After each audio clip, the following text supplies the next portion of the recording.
I'm Jessica Touchard. I'm with GeoSearch. We are a small recruiting company just focused on the geospatial industry. We work with mainly the private sector within GIS, GPS photogrammetry, and remote sensing. I'm here with Chelsea. She's my partner and does a lot of work with me, does most of the work really these days. So I appreciate you asking me here.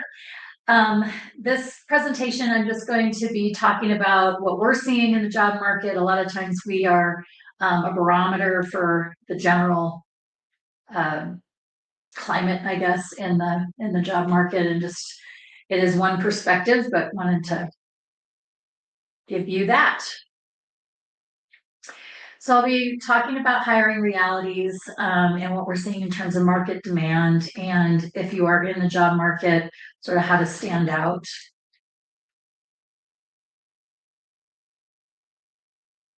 No,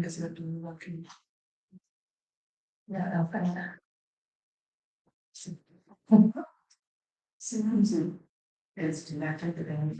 Okay. Yes, it's connected. Okay. Is it not showing up in your spec? It's showing, it's just not. Forwarding? Yeah, we had that problem yesterday too. Oh, okay. Okay. Perfect. That sounds good. Thank you. Yeah, so what we're really seeing right now is we do see a very active geospatial job market, but due to many factors, it's getting harder and harder to stand out within that market. We're seeing workforce shifts, obviously, last year was big workforce shifts within federal government to private sector. We had a big flood of excellent talent into the workforce. Also technology acceleration, and what I basically mean by that is AI is affecting the way we're looking at the job market. And then also how people expect their career to go. Flexibility and remote work and things like that. So just changing career expectations from the job seeker side too. This was a live snapshot of, yeah. She needs to hit again the share to. Is it not? Oh, it's not sharing. On Google Meet. Sorry, didn't interrupt. No problem.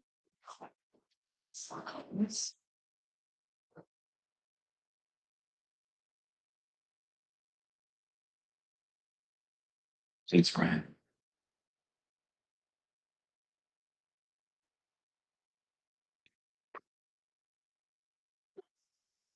That's fine. Excellent. Okay, we're at the beginning again here. Oh. Okay. Discipline. Yeah. Yeah. The computer. Have to, we can share the stack to the group and let them forward to themselves. Yeah. Spin start. There we go. Okay. Great. So this is a live snapshot of, I just pulled up this data for February 2026. I did this similar presentation at Geo Week. So this was right before Geo Week. But there were 3,600 active geospatial jobs on major job boards just within the United States. Some of those were LiDAR and mapping jobs, about 60 plus, which is more of a niche within our sector. And then 100 or more right here in Denver region. So certainly have an active job market.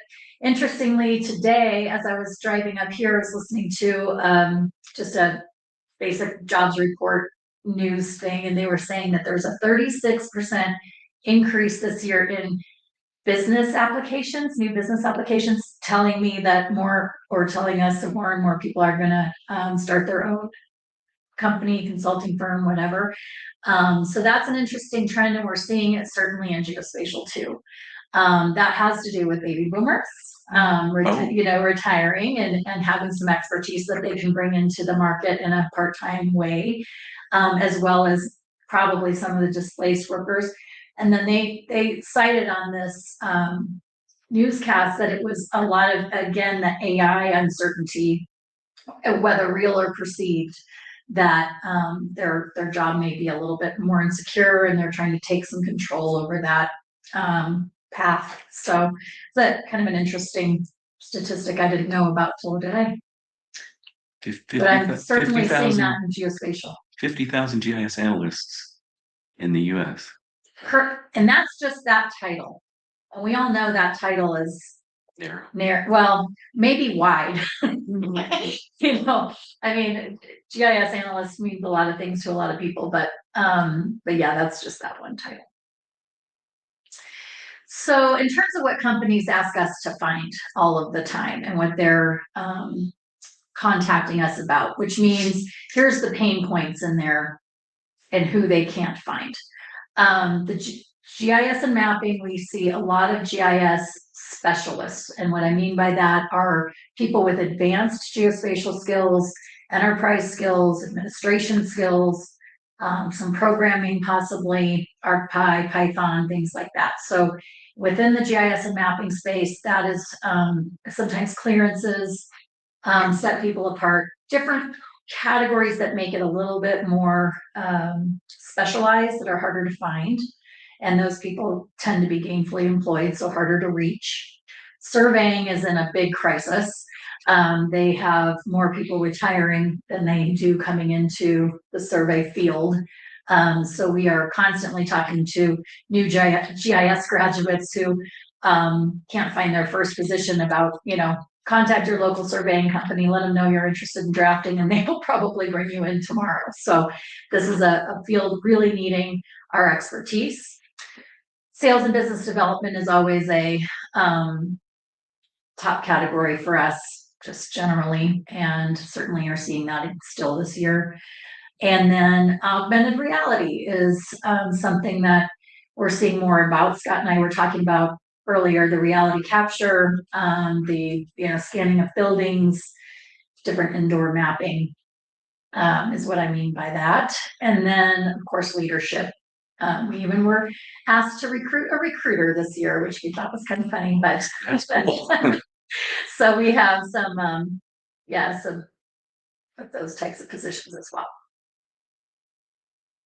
So if you're in the job market right now, and we talk to people all of the time, that really the process feels very broken. And you're not crazy if you're looking and having a hard time. It is hard. There's different technologies being utilized by companies that have automated screening, which, you know, we talk to people. I've put in 200 applications, and sometimes within 10 minutes I'm rejected for the role, and doesn't seem like anyone's looking at my resume, and that may be true. There's some automation of that is happening, particularly in larger firms and things. And then we are seeing some instability and insecurity in the market. So sometimes they're just dragging their feet and they just want to make sure that they're going to have the work for you when they do bring you on, so that we're seeing the timeline in hiring lengthen out a little bit. A lot of competition for these roles, particularly when the market was flooded with people being laid off and displaced, and some acquisitions happened that also affected that. And we're hearing from our job seekers that they're getting very little feedback as to why they were not selected. So was the government shutdown has something to do with things moving to the right on the hiring? Moving to the, what do you mean moving to the? Projects getting awarded because they were shut down, so companies don't have the work, so they. Yeah, they're waiting, and it's been a lot of, we all knew mapping was in everything. We knew our technologies were in everything, but when that faucet got shut off, it was like people that didn't even know they were working for the government were affected. Yeah. And because indirectly the funds were coming from different Could be places. academic research grants, and so Absolutely. Yeah, absolutely. And we had one example where it was like they did a lot of work with public gardens. It was a city contract. It was, but it turned out that those funds were coming from the federal library system money. So, it was just, they didn't even know as employees that that's where it was all coming from. So it certainly has disrupted our field for sure. Although we're seeing a little more stability coming back, it feels like people are hearing what's coming up more, just from Geo Week. We were hearing a lot more positivity and yes, we know where we're going now and that kind of thing. So that's positive. From companies? From employers, yeah. So in terms of the job seeker, what we see really improves results for your job search is really tailoring your resume for not only these systems. That's very tempting to do, because you know they do feel this automated rejection. So it's really tempting to just put every keyword in there and hope that you get through. But I really feel like tailoring it for people who will be reading it is important, especially when we are thinking about AI and how we can just talk to it now and it's using our own language.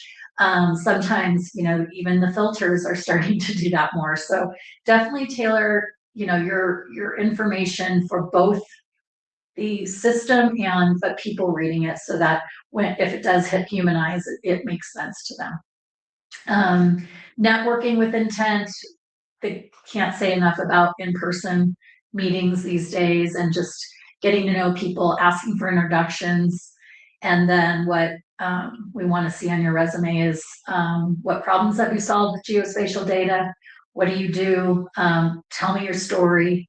Why are you passionate about what you do? So I think I don't know if this is the one Nathan, you were talking about, but I just posted this on LinkedIn too, that hiring managers often spend about 10 seconds scanning a resume. So what are they looking for? And I got lots of comments on this post from hiring managers that were like, this is what I look for every single time I open a resume. And the first thing would be probably your technical skills. We're in a technical industry and they want to know that you understand what their technology that they're working on. They do look for programming and automation skills. A lot of our clients are always looking for expertise in a particular domain. So a utility expert, a transportation expert, oil and gas, defense, environmental, you name it. But it does make a difference on how you've applied your technical skills. And then of course, if there's some project management or anything, you know, what size of projects have you worked on? Tell us specifically so they can know if that's going to translate to what they need. Credentials are always a big one, particularly when we're talking about certifications in land surveying, engineering, certified photogrammetrist, LiDAR mapping scientist, those kinds of things. Because those make a difference in contracts. Federal contracts are naming that they have to have those people on staff. So when you're putting together these portfolios, you know, really do that like a portfolio. Now we are working with digital resumes, use links, use your LinkedIn as a, you know, kind of a supplement to your resume, and be creative on how you show your work and what you do. We really like to see outcome focused resumes, you know, what top 3 problems I solved using geospatial data. Just really telling people what you've done with your skills, because GIS is a tool and not a job. Remember that. We don't say we're looking for Excel jobs. You know, lots of people use that, but what do we do with it? How do we solve problems? And then networking, again, I'm going to harp on this a couple of slides. It's just really important when you're online to share insights and engage, put meaningful comments on people's posts, particularly those in your area. And this is whether you're looking for a position or not. This is a really good way to develop your brand within the industry, to get people to know you in case you ever are in that job market and you're going to have a very, you know, solid reputation there. You'll be recognizable. If you are actively, you know, if you have some projects you can show off, if you can join some virtual communities, come to events like this. And if you are asking for connections, kind of personalize that. You know, we met at Geo Week and I loved your talk about X, or, you know, I see that you work for this company and I would really like to know more about what you do there. And many people are willing to talk with you offline. Many people are willing to set up a phone call or meet with you for coffee and talk about what they do and talk about ideas to get into a new role. And then when you are at, conferences and events like this, to prepare a simple introduction about yourself, and to have that, not all of our geospatial analysts and developers are outgoing, people who just love to mix and mingle. So you do want to have something. Some of us are introverted. Yeah, a few of them are introverted. So, we want to just make sure you can introduce yourself seamlessly and what you do, and a little bit about, what would you ask somebody, about their company, what do you do at your company? If you do have some friends within it, that you're developing at these types of things, that they're probably very willing to introduce you to other people. And these smaller groups are really great for getting to know people on not only a professional but personal basis, and that can really help give you more context. And got it in my watch. My phone was ringing. For example, like the Palmer Park first Saturday walks for the Pikes Peak Yeah. Geospatial, Which I didn't show up to the first time I signed up. but we have that opportunity tomorrow at 9 a.m. Just saying, for no particular reason at all. It's nice to get to know people on that level, and that puts you in people's minds when things come their way. Is it legal?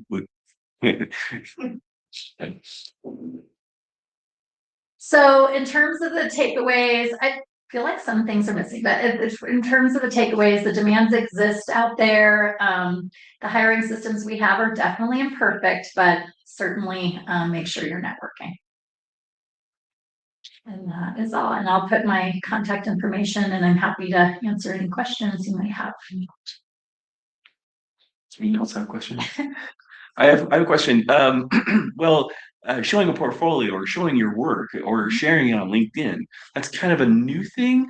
Not entirely, because I went through college and they told me to be prepared for a portfolio. I had this physical portfolio that nobody ever wanted to see for 30 years until I had an interview in the fall. I think it was in November for the Colorado National Guard, and they were the first ones to ask me to see my portfolio, and I was really excited. But having been, 20 years of my 30 years have been in consulting work, I don't own the products. I can't even access them. So most people can't see my work. And so how do you suggest we build a portfolio if the work products that we give are owned by the agencies that we work for or the firms that we worked with? Yeah, that's common, and employers understand that. And I think one of the ways I see is some people create their own, proprietary kind of work that they can show off, that they're at least utilizing the skills that they would use. So they do their own projects. That's one way. Another way is to explain your project. So talk about the deliverable that you did. So if it's not, an actual link to the proprietary map where you made, then it'll be at least explained, and how it was utilized, and what tools you used to get there, and any challenges you faced and how you overcome those. So, and that's a long story. So it's not necessarily going to be on your resume, but it's something you can link to either on a website or even a LinkedIn post or a blog or something like that. I have 10 questions, so please.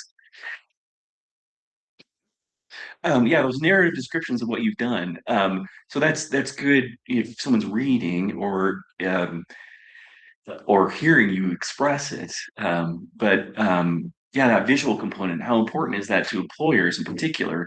And the related question has to do with audience. A lot of times you as the laborer or the potential employee, you don't know the audience. You don't know what they're looking for. And you don't know which one of them is looking. Like the HR director may have a completely different way of screening your resume versus the hiring manager.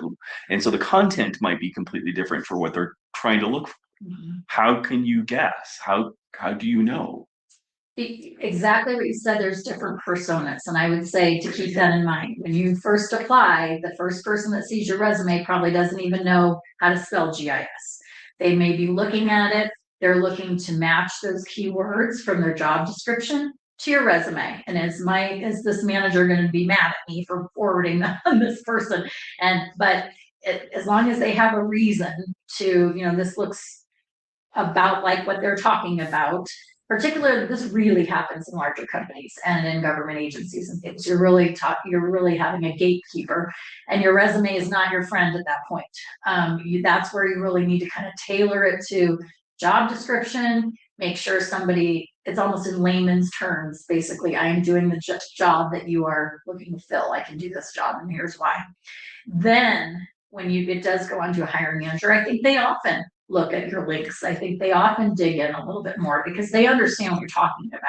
So you're really having to know every time I'm going to be talking to both. I'm going to be talking to somebody who has no idea what I do, and I'm going to be talking to somebody who really wants to know my details. And so that's why those links and going deeper and stuff can really help you.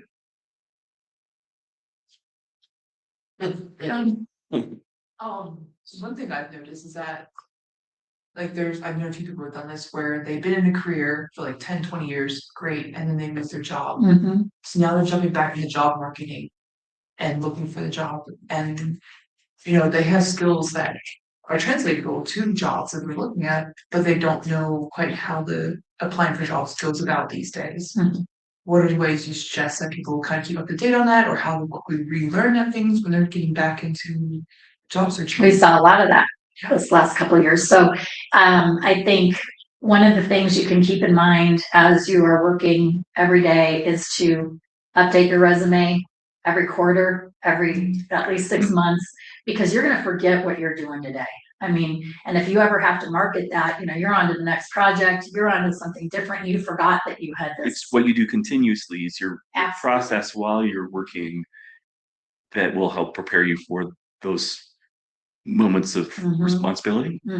Absolutely. So I think that's really important. I think that what we were talking about a little bit about engaging online, because there's a lot of people that's, really never felt like they needed to go to a conference, that they needed to meet people, that they needed to be injected into the geospatial world. And it made a big difference for those who were at least had some network that they could lean on during those times. And the online community can also be very intimidating. Yeah. You don't know what they're expecting or what is appropriate or inappropriate. I'm sorry, this leads to another question of conformity versus standing out. Do we want to be what others expect of us, or do we want to be different from that? And does that depend on the position? Depends on the goal. I mean, I'm not saying you need to become a big marketer, particularly if you're in a career that you're happy in and you're on a good path, but to be engaged in the conversation, I think, putting your perspective in. I don't necessarily think you need to think about what everybody else is doing, if that's what you mean, but definitely, being cognizant of what's the conversations that are going on out there, how can I be involved in that? If it's interesting to you, hop in. If it's not, don't, I think that's going to bring you to your, people that would respect what you're doing anyway, and where you're most comfortable being. So I go back to the resume part, and I think that's what I love about the consulting part, working for a large firm, is we're continually updating our internal resumes because we're always putting them in our proposals to go get that work. Yeah.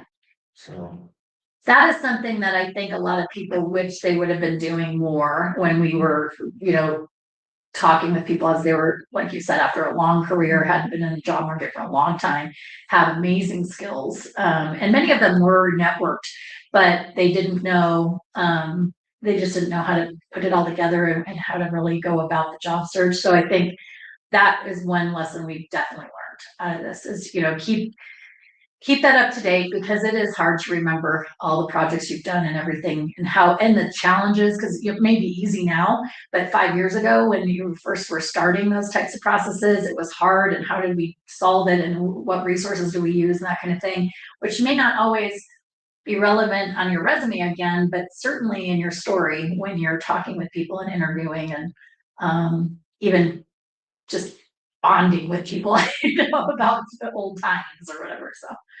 I just got a follow-up question to that regarding resumes and curriculum vitaes and the story, the narrative that you might bring to an interview. Are you seeing any particular trend in terms of like resume length, or are CVs even accepted for a lot of these jobs? Like, what's good guidance for somebody? How much documentation to put in front of an HR hiring manager? Yeah, it's tricky. And I think most of the time to keep it simple is best. I mean, we definitely don't have to stay to one page like they used to say. That used to be because pages would get separated, they were on people's desks. So now it doesn't matter about that, because it is, but you do want it to be clear and easy to read. You don't want a dissertation type resume, and that's very easy to do, especially if you're in a scientific kind of role. And so that's again where I think those links are really helpful, is to have a summary with a link for more in depth, for somebody who wants to know more in depth to go to. And Does that mean curating make a sure website that you do anything, or what? a lot of people use a personal website, or I think that's probably the most common that we see. Or your LinkedIn Or profile? the LinkedIn. How would you organize your LinkedIn profile to be succinct, but then expanded in the back somehow? I think I don't know if you can do it without it, like another link, like another personal website, which are pretty much free these days. I mean, you can get that set up pretty easily, and in our field, these are very technical people. They tend to do it really well, but I think that's a good way to think about it. And then, and to be clear and relevant to what the goal is, the job that you're looking at, because there might be some things that you do need to go more in depth for some positions. We're looking at an R&D role that requires a PhD, and that resume is going to look very different than somebody who's looking at a GIS analyst position. So you spoke a little bit about surveying, and maybe that being kind of a more in demand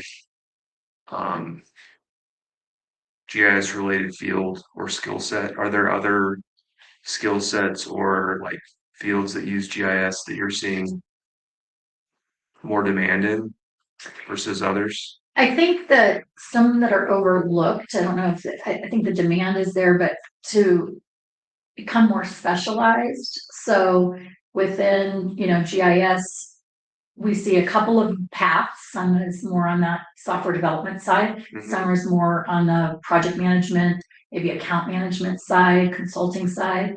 And then we also see those skills being transferred into remote sensing analysts, LiDAR specialists. Now we're seeing a lot within that, like I said, that reality capture, so BIM. And, it's just all being, you have such a good basis within GIS, so it may not be the same analysis that you were expecting to do, but your skills are very applicable there, and the education you've had is really important for those roles. So, and that would be, so if you don't want to be outside like surveying and all of this, that there's definitely a back end that all that data that's collected needs to be prepared to even be utilized in GIS. And that's where we see a lot of demand. I'll just add to that, and I'll talk about it later, but just to quickly summarize, that's what I look for when I'm reviewing resumes, is that well-rounded individual instead of specialized, because we have so many. That's really important to hear.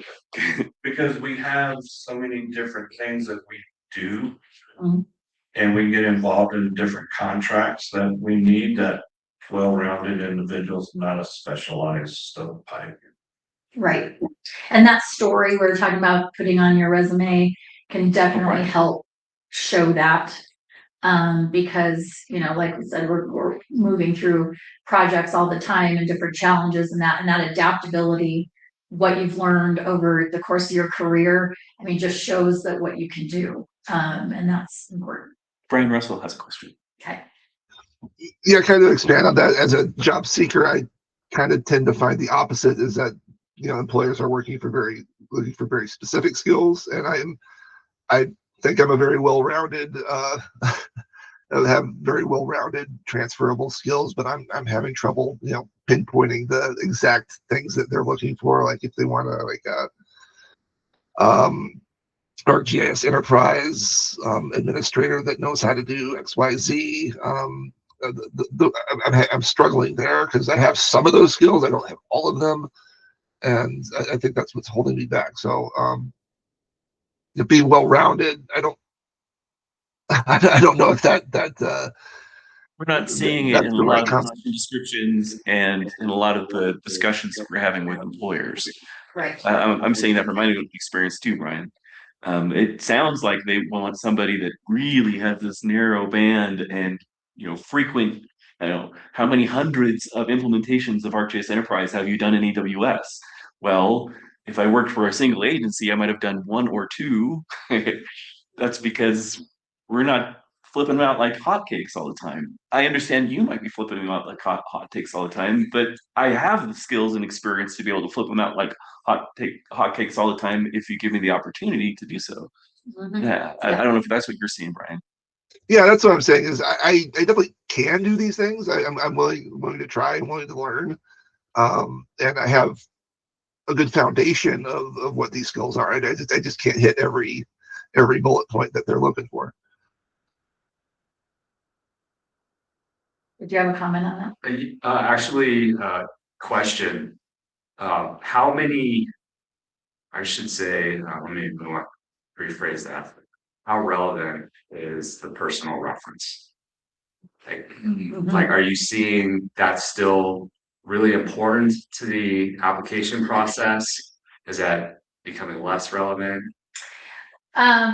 So yes, I mean, I guess we're seeing less reference checking, if that's what you mean. Yes. In terms of, because people, when they do check references, many times they can't give much more than, yep, they worked here. Especially if it's Yep, I know that for you, front that's a real office. person, kind of thing, and so they don't, because of litigations and all these kind of things, they don't want to really tell too much. Some people do anyway, they, particularly when it's positive, they will. However, a referral can be everything, right? So like there's a references and then there's somebody like, hey, I think you should, I know so-and-so applied. You may want to take a look at them. I've known them. They're great. They may not, back to, what's his name? Ryan's comment about they may not have every bullet point on the job description, but I know him and he's can do anything kind of thing. So that kind of reference is huge. So I think, but yeah, when it's just an application process and they have to go check references, make sure they're not bad. We've had that happen where people did not realize who they listed were not on their side. Really? And oh yeah. Wait, I've done this 27 years, so everything's happened. They didn't know that wasn't that was their frenemy?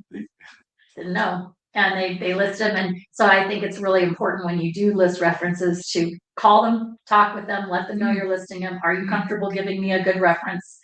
And hopefully they'll be honest and but I have a feeling the people that we, when that has happened, which is only a handful of times, I think, but I think had they asked, I'm sure that person would have been honest and said, no, I don't think I would be the one to list because of XYZ. And so I think most of us would do that if we didn't feel like we could give a good reference. So That's unfortunate that they're not more, yeah, more important. Yeah. To me, it seems like they're important to employers.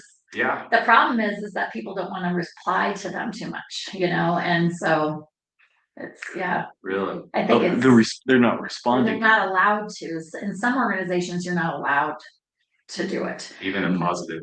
See, I usually use people that are like I knew them from previous employment and then now they're in a different position and I'm in a different position. Those work well. Yeah. Okay. Yeah, it's a good idea to make sure no one's like in a position. And that's another thing you can ask when you're calling your references. Are you even able to, do this? Are you limited in any way? Yeah. It's 50-50, I would say at this point. It's not totally gone, but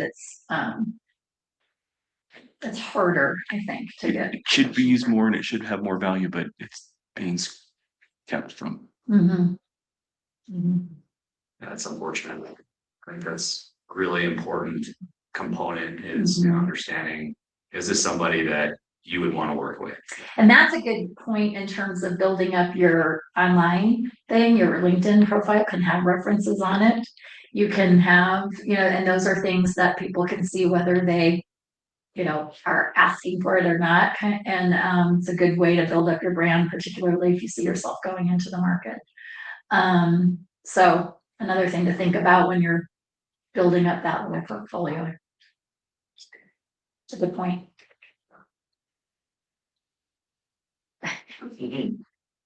So a couple questions. Yeah, visual. How important is visual communication now, and to whom and when? Um, and another question is the word geospatial has expanded its definition. Yeah. And you know, is BIM and well, certainly field collection.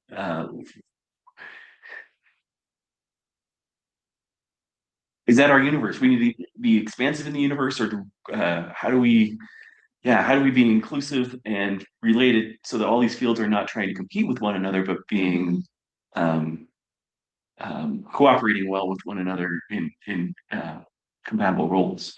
You all are probably more qualified to answer that than I am, but I think, you know, I think it is all connected, and I think widening that scope and, you know, I fight with my web developer all the time, like, I don't wanna say GIS jobs, I don't wanna say, you know, because it's not, you know, it's not about that all the time, you know, yes, they use GIS, but it's, you know, there's more to it than that, you know, and so I think, as somebody that's looking for a position that, you know, is fighting wildfires, that we need to talk about this as what this is solving and not, you know, every time what it's using now.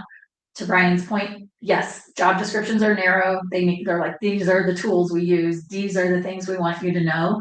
And so that's true. Not every employer needs every bullet checked either. So keep that in mind as you're applying. But do try to address But anything but you do they can. think that they need it? Yeah, they think they need it, and they probably want that. But it also is like, you know, do your best to show what you have done to their job description and all of that. But anyway, when it comes to geospatial, I don't know. I don't know what you all exactly include in that, but in our universe, it goes pretty wide. How would you describe it? Geospatial, Yeah. anything showing location, anything showing a map. I get when I say what I do to people not in this industry, I'm like, I work in surveying and mapping. That's what I say. So I don't know, but there's probably way more than that. How about the relationship with the software development field? And we have another question, Brian. Brian, go ahead.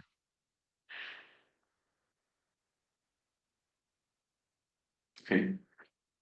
Yeah, software development field. Are we software developers now in some cases? Yeah, I mean, in GIS particularly, it's become much more of a technical field. We are, as GIS professionals, I think now setting up people to use GIS. We are no longer users of GIS, anybody can use it. It's on your phone. So it's, you know, that anybody can use it, but we need to help set it up. And that's what our clients really look for, is how do you set up the process and make sure that the engineer or whoever needs to use it, that it's all working correctly. Brian, do you want to ask your question? Oh yeah. Sorry, my mic was off, but I'm one of those people who kind of struggles to network, and I hear how important networking is. How do you suggest like finding events like this or other events, in-person events to meet people, and then how do you approach that? Do you just come with your portfolio ready? It's like a lot of these people don't know what I've done. You don't know me, but how do I sell myself at one of these events? That idea of having a small introduction of yourself and what you do. If you are attending something that's a fairly larger event, to have, you know, say you're going to go to the Esri user conference, have a target, maybe 5 or 10 companies that you would like to talk with. If it's a huge thing like this, if it's a small event like this one, it's a lot, just introducing yourself, just talking about what they do, asking others what they do, get an idea of the different people in the room, and just have a conversation. That's really all it is. I just want to let everyone know, we found out last week in correspondence with Sharif Gerguis here in Colorado Springs that they host quarterly US GIF events in Colorado Oh, Springs. yeah, they do. So if you're in the intelligence domain particularly, or other forward operating military fields, then that's one of those social events you want to be at. And yeah, I recommend getting involved, Brian, with one like this one. These people in this room, probably all of them know at least one other event. So as you start getting to know people in one event, then that may expand to others. It doesn't mean that you need to be in everything or even go to the big expensive ones. It's just a matter of, there's a lot of mappy hours. There's lots of mappy hours out there. So if you look on LinkedIn and stuff, you'll probably find something near you. Online events. Yeah, online events too. I would suggest, when you meet somebody, say, hey, we meet, like you talked about for coffee, and say, I would like to bring my portfolio and discuss what I've done. I mean, that's a perfect opportunity. It can be, and I think it's important though to kind of know the audience. I think if are meeting somebody for coffee, just a conversation about maybe what they're doing and any recommendations they have for you is almost a better conversation than here's my whole career and this and that, because they may not have anything they can really help you with in that regard right now. If they do, that's great, and they'll ask for that. But I do think a lot of times it's not as helpful to just come out with everything until you sort of know the direction the conversation's going. So feeling that out, that, people love to talk about what they do. And then you may hear some challenges they're having in their department or their company or whatever. And maybe you can jump in with, I've actually run into that before or whatever. And that can open up that line of conversation. Okay. Am I off the hook? That is a good question. 10:15. This is perfect timing. I don't know if you're planning on sticking around for a little while, but if we have more questions, especially in our other discussions, we'll certainly address them too. So about a 10-minute break here before we welcome to go to the bathrooms, get a little snack, talk to Jessica more, chit chat, and we'll be starting back up at 10:45.